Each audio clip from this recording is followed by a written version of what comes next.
مجھے یاد آیا کہ جب فیض صاحب 60 سال کے ہوئے تو لندن میں اردو مرکز نے ان کی کلیات سارے سخن ہمارے کے عنوان سے شائع کی اور بڑی تقریب ہوئی اس کتاب کی رونمائی کے لیے.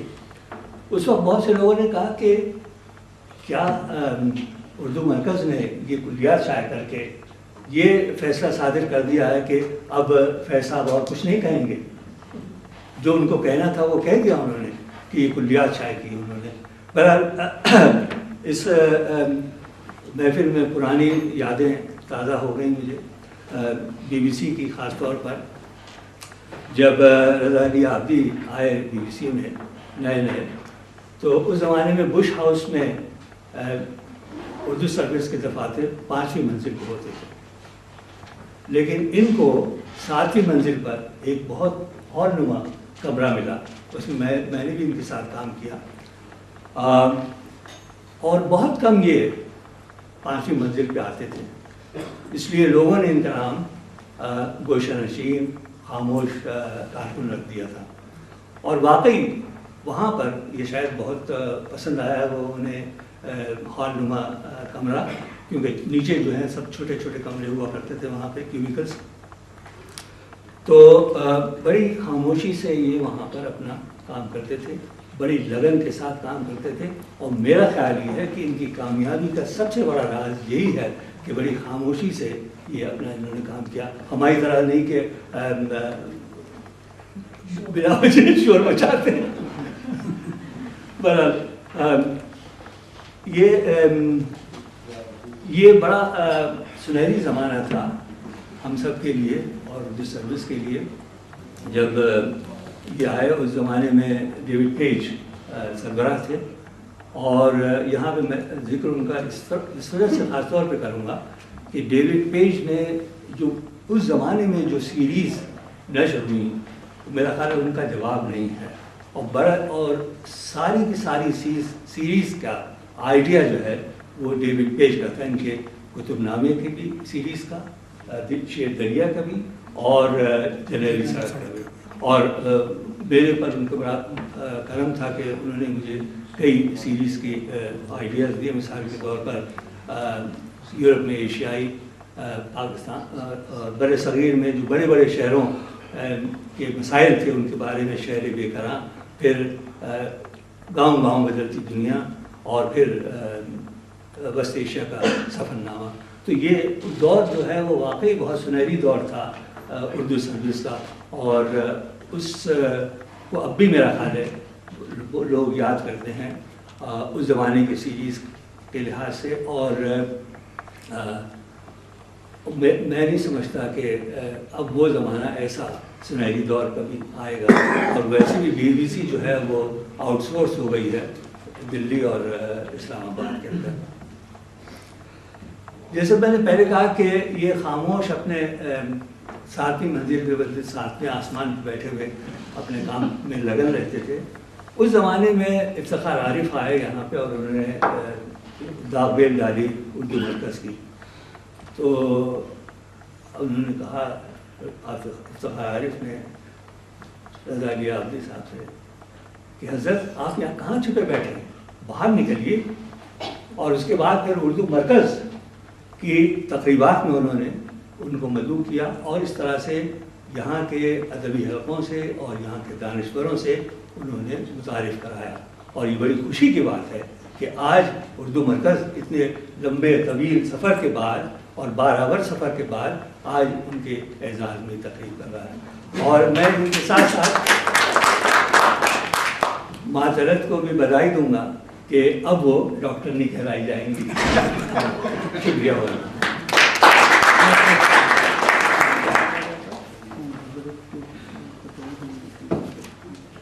بہت بہت شکریہ آصف بھائی. At the end, I want to thank both our photographers, Matthew Buxton in particular, and the Geo and the ARY service for covering this. Thank you very much, Matthew. Thank you. آپ سب لوگوں کے لیے درخواست ہے کہ اگر ممکن ہو اور آپ نے ابھی تک ہماری ای میل استعمال نہ کی ہو